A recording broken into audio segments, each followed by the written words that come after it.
மீண்டுமாக இறைவன் இயேசுவின் நாமத்தினாலே உங்களை அன்போடு வரவேற்கின்றோம். இந்த நாளிலும் தேவன் உங்கள் ஒவ்வொருவரோடும் இடைப்படுவாராக.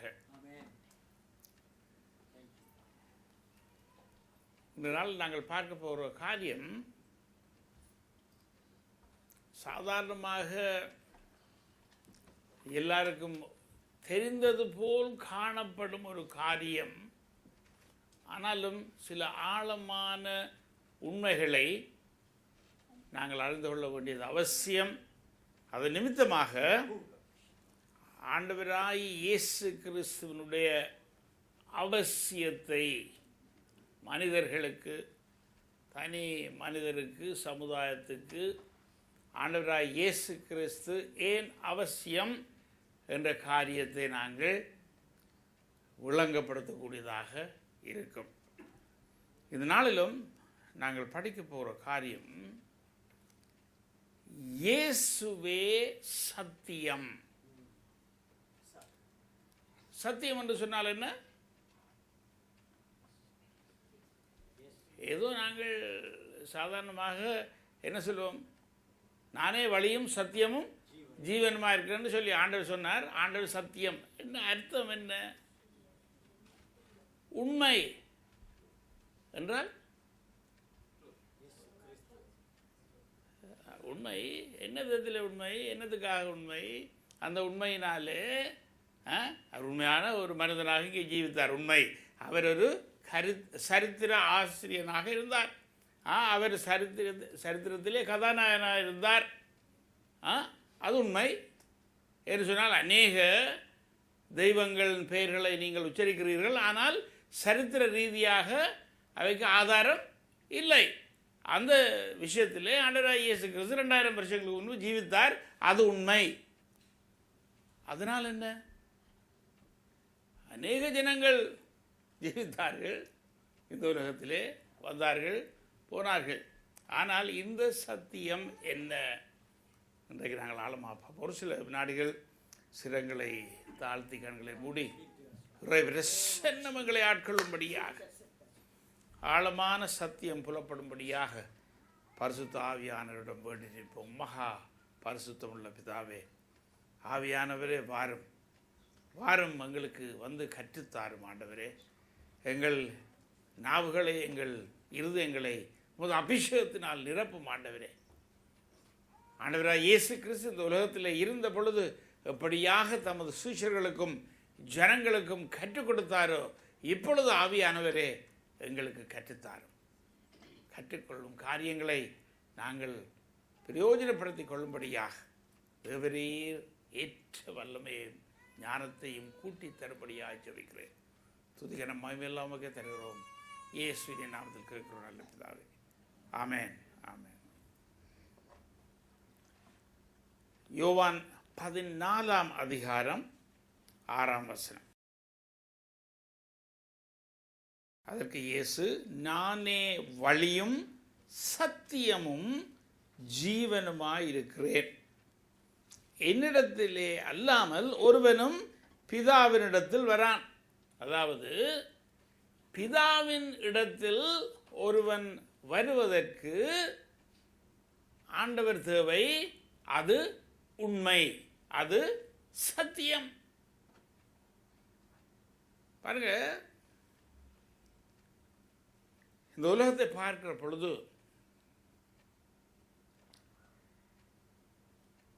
இருபதாம் நூற்றாண்டிலே சுவிசேஷம், அதாவது 20ஆம் நூற்றாண்டு சுவிசேஷம் எப்படியாக அறிவிக்கப்பட்டது இந்த உலகத்திலே? 20ஆம் நூற்றாண்டிலே விசுவாசத்தில் மாத்திரம் இந்த சுவிசேஷம் ஸ்தாபிக்கப்பட்டது.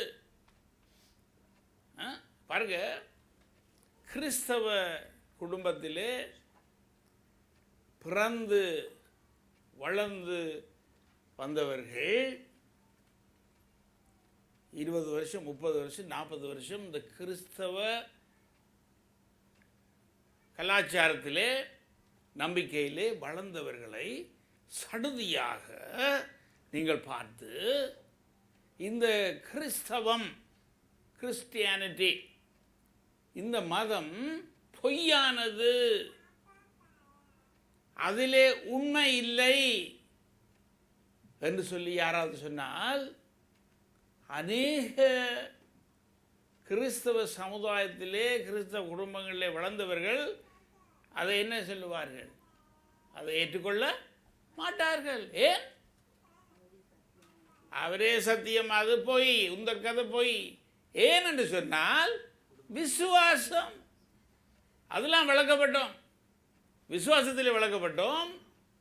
என்னுடைய அப்பா, என்னுடைய தாத்தா இது பொய்யாயிருக்குமாயின் அதை ஏற்றுக்கொண்டிருக்க மாட்டார். அவருக்கு விசுவாசம் இருந்தது, நானும் இந்த விசுவாசத்தில் வளர்க்கப்பட்டேன். ஆனபடியினாலே நான் கிறிஸ்தவம் பொய் என்று நிரூபிக்கப்பட்டாலும் நான் அதிலிருந்து விலக மாட்டேன் என்று அநேகர் சொல்லுவார்கள். ஆனால் சிலரோ இடறி போவதற்கு இடம் உண்டு. காரணம், அந்த விசுவாசம் என்னத்திலே வைக்கப்பட்டது என்பதுதான் முக்கியமான கேள்வி. உங்களுடைய விசுவாசம் உங்களுடைய அப்பனிலே வைக்கப்பட்டதா, அம்மாவிலே வைக்கப்பட்டதா, அல்லது கிறிஸ்தவ சமுதாயத்திலே வைக்கப்பட்டதா? அதுதான் கேள்வி. பாருங்கள், இங்கே இந்த 20ஆம் நூற்றாண்டு காலப்பகுதியிலே செக்குலரிசம் என்ன தமிழ்? என்ன செக்குலரிசம் என்ன தமிழ்? உலக ஞானம். செக்குலர், உலக ஞானம். உலகத்திலே உலக ஞானத்துக்கூடாக எல்லாம் அடங்கி இருக்கிறது. இறைவன், தேவன், கடவுள் தேவை இல்லை. உலக ஞானத்துக்குள்ளே எல்லாம் அடங்கி இருக்கிறது. உலக ஞானம் போதுமானது. அதான் செக்குலரிசம். அப்போ இந்த செக்குலரிசம், இந்த உலக ஞானம் என்னத்திலே ஸ்தாபிக்கப்பட்டிருக்கிறது? இப்போ உங்களுக்கு சொன்னேன், கிறிஸ்தவம் 20ஆம் நூற்றாண்டில் விசேஷமாக விசுவாசத்திலே ஸ்தாபிக்கப்பட்டது. இந்த உலக ஞானம் செக்குலரிசம் என்னத்திலே ஸ்தாபிக்கப்பட்டது? 3 காரியங்களாலே. முதலாவதாக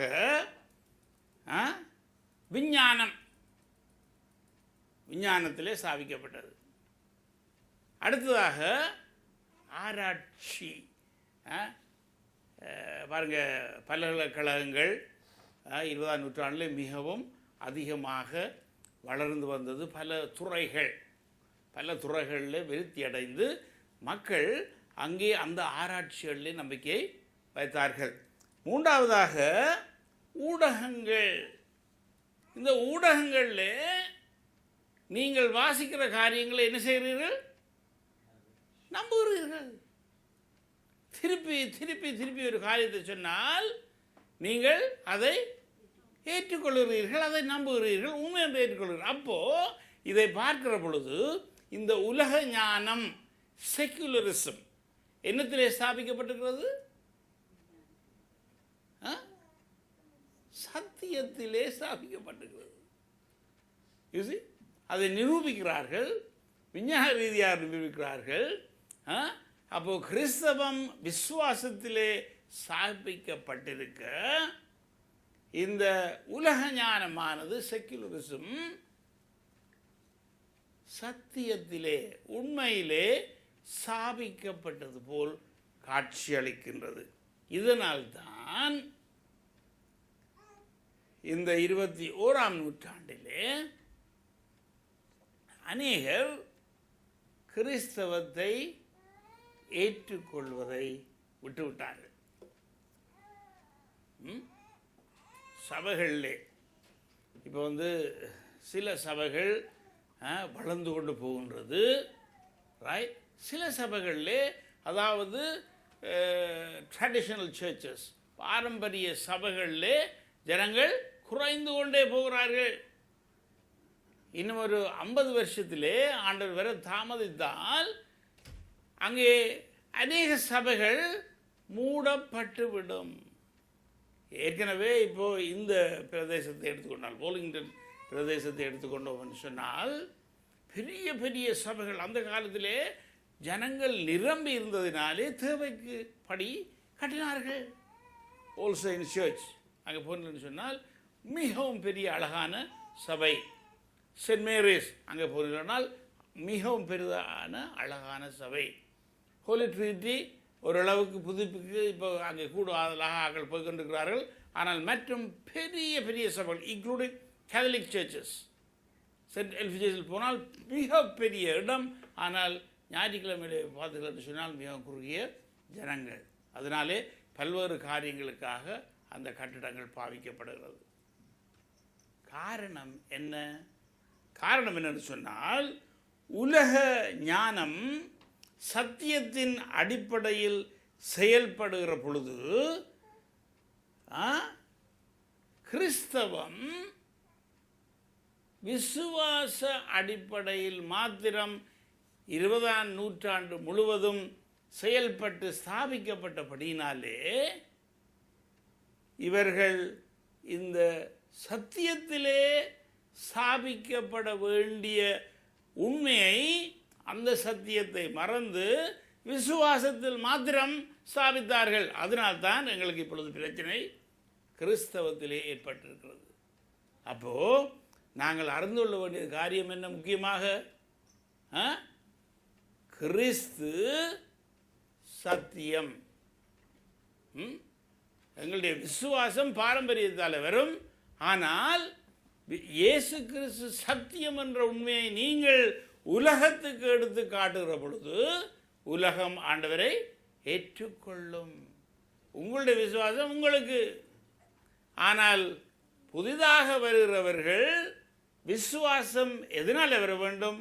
இந்த சத்தியத்தினாலே வர வேண்டும். அப்போது நாங்கள் இன்றைக்கு இயேசு கிறிஸ்து உண்மை சத்தியம் என்றதை வேதாம ரீதியாக முதலாவதாக பார்ப்போம். யோவான் 1 முதல் 4 வசனங்களை வாசிங்கள். யோவான் எழுதிய சுவிசேஷம் 1ஆம் அதிகாரம் முதல் 4 வசனங்கள்.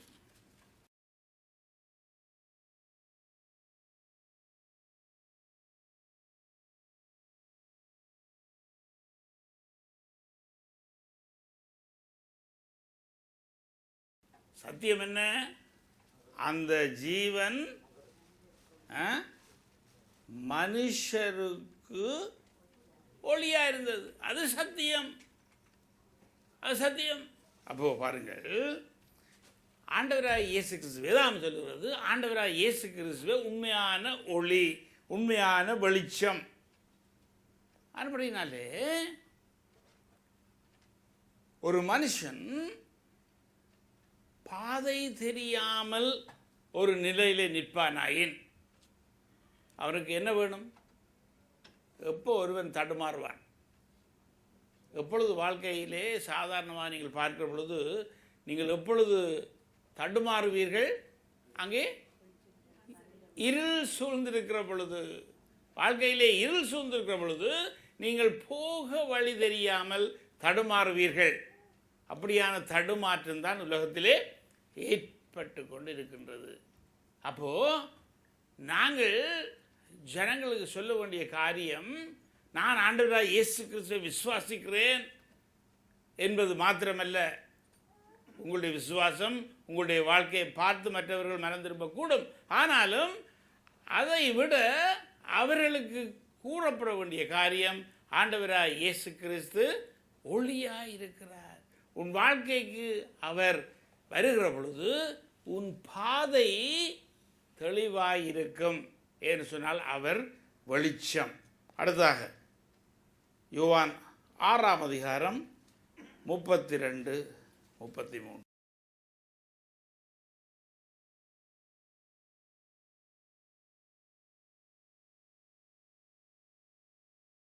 மனுஷனுக்கு முக்கியமாக அவனுடைய வாழ்க்கையிலே தேவையான காரியம் என்ன? அனுபவ ரீதியாக நாங்கள் அடுத்து சொல்கிற காரியம் என்ன? எப்போ ஜனங்கள் கூடுதலாக வருவார்கள்? நீங்கள் சாப்பாட்டுக்கு கூப்பிடுற பொழுது. சரிதானே? அப்போ சாப்பாடு அவசியம். அப்போது ஆண்டவர் இயேசு கிறிஸ்து என்ன சொன்னார்? நானே வானத்திலிருந்து வந்த அப்பம்.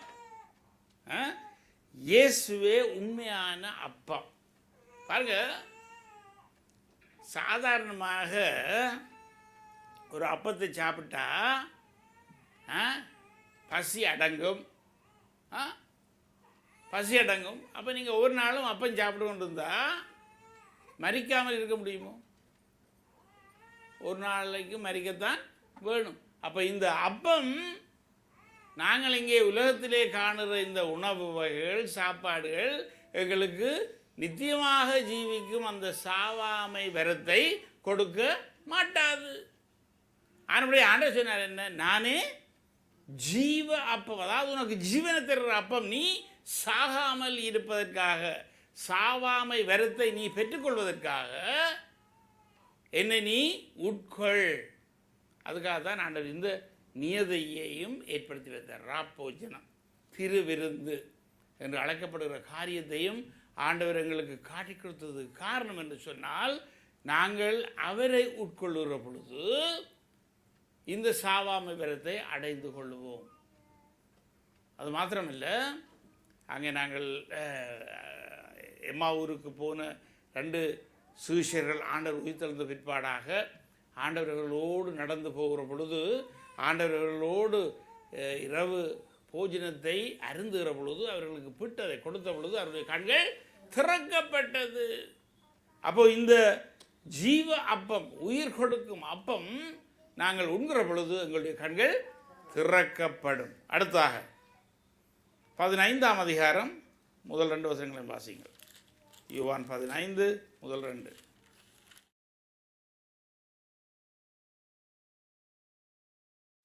பாருங்கள், அருமையான வசனம்.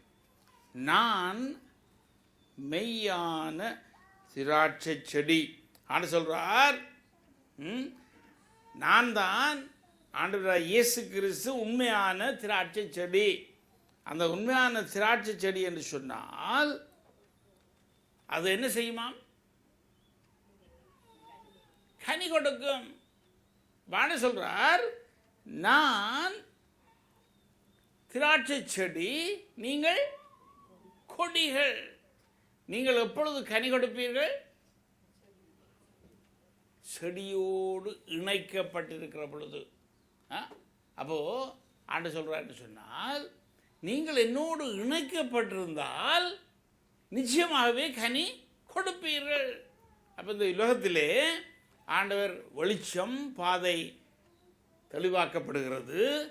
ஆண்டவர் அப்பம், உயிரோடு இருக்கும்படியாக, நித்தியமாக உயிரோடு இருக்கும்படியாக ஆண்டவர் வந்தார். அடுத்ததாக இந்த உலகத்திலே ஜீவிக்கிற பொழுது அவரோடு இணைக்கப்பட்டிருந்தால் நாங்கள் கனி கொடுக்கிறவர்களாக மாறுவோம். ஏனோ தானோ என்ற வாழ்க்கை இருக்க மாட்டாது, அர்த்தம் இல்லாத வாழ்க்கை இருக்க மாட்டாது. உங்களுடைய வாழ்க்கையிலே ஒரு அர்த்தம் இருக்கும். நீங்கள் மற்றவர்களுக்கு பிரயோஜனம் உள்ளவர்களாக இருப்பீர்கள். ஆண்டு சொல்றார், நான் உன்னை தனியே விடவில்லை,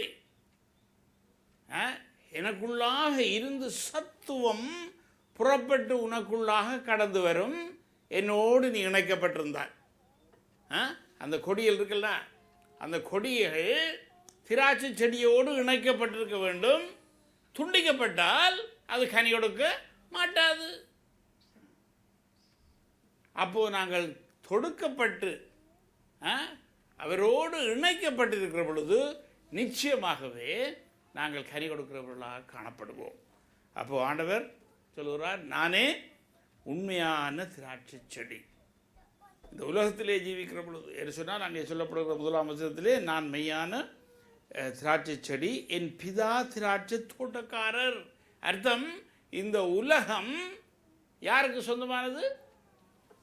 கடவுளுக்கு, இறைவனுக்கு சொந்தமானது.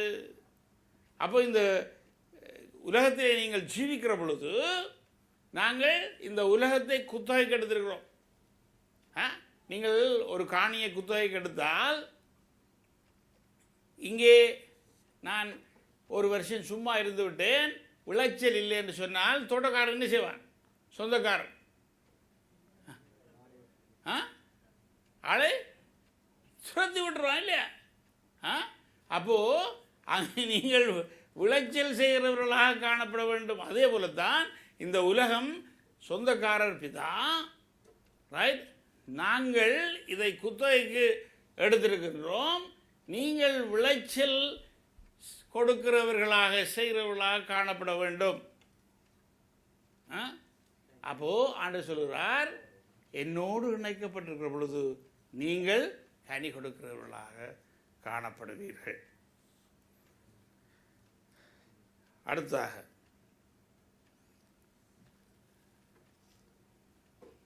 வெளிப்படுத்தின விசேஷம் 3ஆம் அதிகாரம் 14ஆம் வசனம்.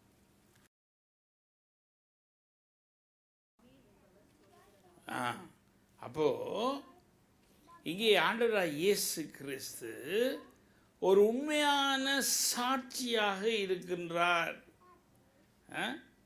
அப்போ தேவனுக்கு பிதாவுக்கு அவர் உண்மையான சாட்சி. பிதாவை நாங்கள் அறிந்து கொள்ள வேண்டும் என்று சொன்னால் ஆண்டவராகிய இயேசு கிறிஸ்துவே உண்மையான சாட்சி. காரணம் என்று சொன்னால் அங்கே நாங்கள் யோவான் முதலாம் சுவிசேஷத்திலே 1ஆம் அதிகாரம் 1ஆம் வசனத்திலே பார்த்தோம், ஆதியிலே வார்த்தை இருந்தது, அந்த வார்த்தை தேவனோடு இருந்தது, அந்த வார்த்தை தேவனாக இருந்தது. அப்போ அந்த வார்த்தை ஆண்டவராகிய இயேசு கிறிஸ்துவாகிய அந்த வார்த்தை தேவனோடு இருந்தபடியினாலே அவரை குறித்து சாட்சி கொடுக்க அவரால் மாத்திரம்தான் முடியும். அப்போ நாங்கள் தேவனை குறித்து அறிய வேண்டும் என்று சொன்னால் தேவன் இருக்கிறாரா இல்லையா? தேவன் இருக்கிறார் என்று சொன்னால் அவர் எப்படிப்பட்டவர் என்பதை அறிந்து கொள்வதற்கு ஆண்டவராகிய இயேசு கிறிஸ்து உண்மையான சாட்சி. ஏதோ கதையை கேட்டு அவர் கதையை சொல்லவில்லை. அநேகமாக எங்களுடைய சாட்சியெல்லாம் அப்படி எங்களுடைய சாட்சியெல்லாம் அப்படி இருக்குது. 2 கதையை கேட்டு 4 கதையாக சொல்லுவோம், அப்படித்தானே? ஆனால் ஆண்டவராகிய இயேசு கிறிஸ்து உண்மையான சாட்சி. அவர் உண்மையான ஒரு சாட்சி. இயேசு உண்மையான சாட்சி. கடைசியாக 2 வசனத்தை வாசிப்போம். 1 யோவான் 5:20. பாருங்கள், இங்கே சொல்லப்படுகிற காரியம் என்று சொன்னால், அன்றியும் நாம் சத்தியமுள்ளவரை அறிந்து கொள்வதற்கு தேவனுடைய குமாரன் வந்து நமக்கு புத்தியை தந்திருக்கிறார் என்றும் அறிவோம். அவருடைய குமாரனாகிய இயேசு கிறிஸ்து என்னப்பட்ட சத்தியமுள்ளவருக்குள்ளும் இருக்கிறோம். இவரே மெய்யான தேவனும் நித்திய ஜீவனுமாயிருக்கிறார். பாருங்க, ஆண்டவராகிய இயேசு கிறிஸ்து தேவன், உண்மையான தேவன் என்பதை ஏற்றுக்கொள்வதற்கு உலகம் சற்று தயக்கமாயிருக்கிறது. ஏன் என்று சொன்னால் அந்த சத்தியம் உலகத்துக்கு சரியாக அறிவிக்கப்படவில்லை. மதத்தை பரப்பினார்கள். கிறிஸ்தவ மதம் ஒரு மதம் ஆயிற்று. ஆனாலும் ஆண்டவராகிய இயேசு கிறிஸ்து தெய்வம் என்ற அந்த சத்தியம் விசுவாசத்தினால் மாத்திரம் நிலைப்பட்டது. இதனாலே அநேகர் ஆண்டவராகிய இயேசு கிறிஸ்து ஒரு புரட்சிகரமான மனுஷன், நல்லொரு மனுஷன், மக்களுக்காக ஜீவித்தார், எதிர்ப்பு சக்திகள் அதிகாரங்களை எதிர்த்து போரிட்டார் என்றெல்லாம் ஜனங்கள் நம்பினாலும் அவர் உண்மையான தெய்வம் என்பதை மறுதளிக்கிறார்கள். அடுத்த வாசிங்க 17, வெளிப்படுத்தின விசேஷம் 17-14.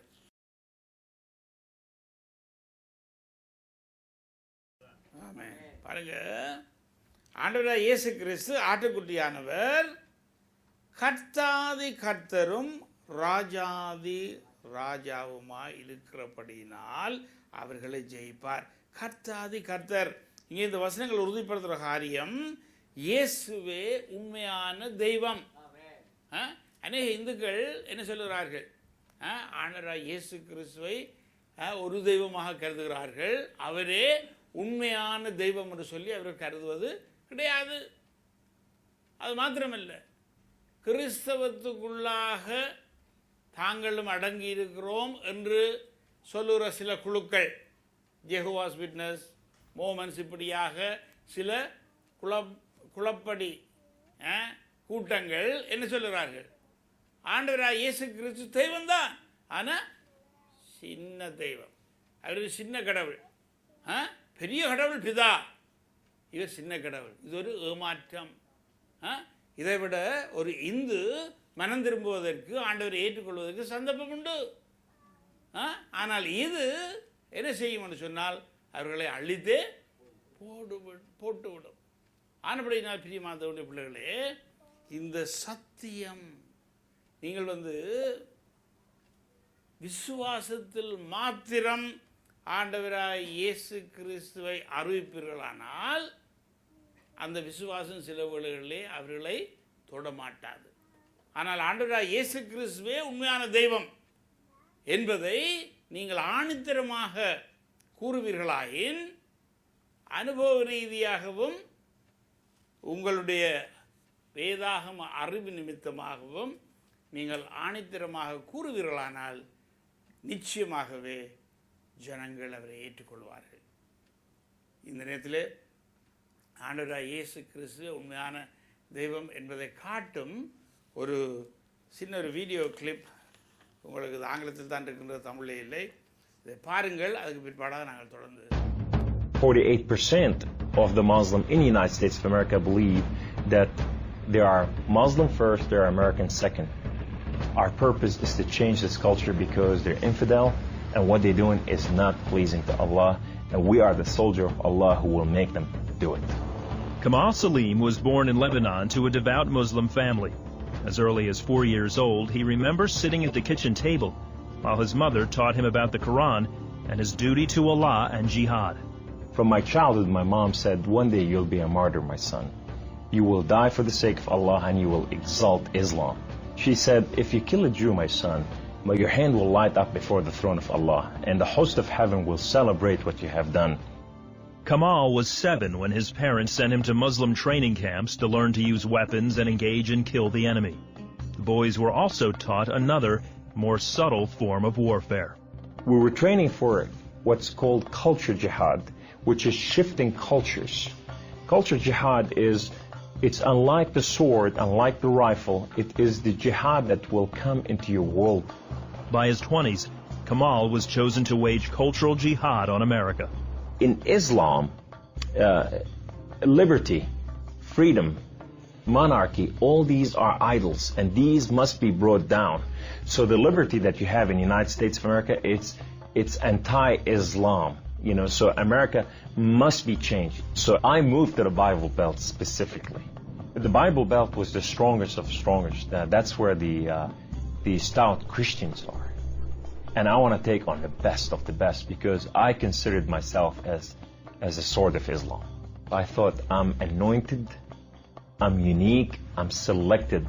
I'm coming to a country and a culture to change it, and I have the power of Allah with me. In the early 1980s, Kamal entrenched himself in a small Midwestern town. He began targeting men from poorer neighborhoods to recruit them to the Muslim faith. But one afternoon, his life would be in the hands of those he hated the most. I was going from one place to another to do a recruitment, and that day I had a car wreck. The car wreck was so severe, I ejected out of my car, landed on my neck, broke my neck in 2 places. This man came running to me, and he said, don't worry, we're going to take care of you, and everything's going to be all right. The ambulance came and picked me up, and now I go to the hospital. The orthopedic surgeon in the emergency room looked at my chart, and he just said, son, we are going to take care of you, and everything's going to be all right. The second day, I wake up in the hospital, and this head of physical therapy, come and read my chart, and he turned around and he said the same thing, word for word. We are going to take care of you. At first, Kamal was frightened by their words, because these men were all Christians. You see, in terrorism, if they said, we're going to take care of you, you'd better run. Surgeries to repair Kamal's broken neck were successful, but recovery would take weeks. After being discharged from the hospital, he would need someone to care for him while he recuperated. Kamal had no one, so the orthopedic surgeon opened up his own home to this stranger. In his home, they put me in the choicest room, in the most beautiful thing. I became like part of their family. They didn't see me any different. And now they have a basket set for Kamal. They put in money to free my bills from the hospital. Kamal was overwhelmed with the outpouring of Christian love. As he recovered, he began to help out around the house with cooking and cleaning. They have Jewish friends that came from Israel that they support, And now I'm hugging Israelis and I'm cooking for Jews. I'm going, what has happened to me? When Kamal was able to take care of himself and return to his apartment, the doctor had another surprise for him. He said, this is the keys to the house, and here's an extra key. This is your new car. We just want to bless you. You can come anytime you want. So I go to my home, and I go to my cold place that I haven't been there in months, and dust is this thick. And I just got to settle this issue with my God to know that if it's real or not. So I walk inside, I shut the door, I go right in the eastern window and I fall on my knees and I put my hands to the heavens and I cry up to my God. Allah, Allah, my Lord and my King, why have you done such a thing to me? I'm okay with the car wreck. I'm okay with all this, but why did you put me among Christians? I'm confused. These Christians and Jews, they're good people. There's nothing wrong with them. They don't want to kill us. They're not the same thing that I learned about them. Allah, these people have relationship with their God. These people, they cry out to the God and they answer them. I want to hear your voice. I want to hear you love me. If you're real, speak to me. I want to hear your voice. Guess what Allah said that day? Absolutely nothing. Kamal felt that because he questioned his faith, the honorable thing to do was to end his own life. So I went to reach out my guns and put it in the right place and clock out. I heard the voice. The voice knew me by name. He said, Kamal, Kamal, Kamal, why don't you call on God of Father Abraham and Isaac and Jacob? And now I fell on my knees and I put my hands to the heavens immediately as I heard the voice. And I cried out with every fiber within me, God the Father Abraham, if you are real, would you speak to me? God the Father Abraham, if you are real, I want to know you. Well, God the Father Abraham came to the room and he filled the room with his glory. And his name was Yahweh. The Lord is one. In his hand, he has holes in his hand. He has holes in his feet. His name is Jesus. I said to him, who are you, my Lord? Who are you? He said, I am that I am. I said, I'm a simple man with a simple mind. What is that supposed to mean? He said, I am the Alpha. I am the Omega. I am the beginning. I am the end. I am everything that is in between. I have known you before I formed the foundation of the earth. I have loved you before I formed you in your mother womb. Rise up. Rise up, come on. Kum. You are my warrior. You are not their warrior. And I said to him, I said, my Lord, I will live and die for you. He said, do not die for me. I died for you that you may live. That day, instead of taking his life, Kamal gave it to Jesus. He now has a new mission and travels the country challenging Muslims to question their allegiance to Allah. My heart desire is to reach out for my brothers and sisters, the Muslim out there, 1.5 billion Muslim, that they are living out there and they have not tasted freedom, and that freedom in God. It's been over 20 years since Kamal left the Islamic faith, and even threats of violence and death cannot stop him from sharing his story. He is real. And if you never experienced God before in your life, if you never tasted God, and if you think you got nothing to lose, when you're sitting in your home, whether you're a Muslim or a non-Muslim or a non-Christian or whatever you are, say, call on God of Father Abraham and Isaac and Jacob, and say, if you are real, Speak to me. I want to hear your voice. தேவனுடைய பிள்ளைகளே, இது முஸ்லீம்ஸை குறித்த video அல்ல. கடைசியாக நாங்கள் படித்து கொண்ட காரியம் என்ன? ஆண்டவராக இயேசு கிறிஸ்து சத்தியம், ஆண்டவராக இயேசு கிறிஸ்து உண்மை தேவன். பாருங்க, இந்த சத்தியம்தான் மற்றவர்களை விடுதலையாக்கும். உங்களுடைய விசுவாசம் மற்றவர்களை விடுதலையாக்க முடியாது. உங்களுடைய விசுவாசம் பாரம்பரியத்தினாலே உங்களுக்கு கொடுக்கப்பட்ட காரியம் நல்ல காரியம். ஆனாலும் ஆண்டவராக இயேசு கிறிஸ்து உண்மை, ஆண்டவராக இயேசு கிறிஸ்து தேவன். யூசி, இப்போ இந்த காரியங்களை நீங்கள் ஆணித்தரமாக சொல்லுகிற பொழுது ஜனங்கள் ஏற்றுக்கொள்வார்கள். நிச்சயமாக தேவன் அநேக காரியங்களுக்கு கூட செய்வார்.